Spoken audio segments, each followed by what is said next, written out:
Okay, so on day two here on Tuesday, we're going to be looking at the paragraph that goes from verse 8 to verse 3 to verse 8. And I'm not going to read it to you because I can't read fast enough to get it done in this. But some really interesting stuff happened here. First of all, again, we see this guy Julius, who my nephew is apparently named after, being kind to Paul. And it's interesting to see how Paul interacts with the people around him. We don't have any indication that Julius becomes a believer, but it's just interesting that Paul brought out that kindness.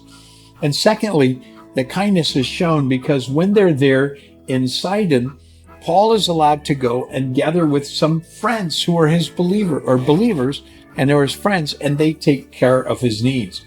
You know, it's interesting, in the early church, we're taught that being hospitable, being kind to people who are traveling, being kind to people who may be hungry and need a place to stay is actually very important. Helping others is really important. In fact, in the early church, you couldn't be a leader of the church unless you were hospitable to different people.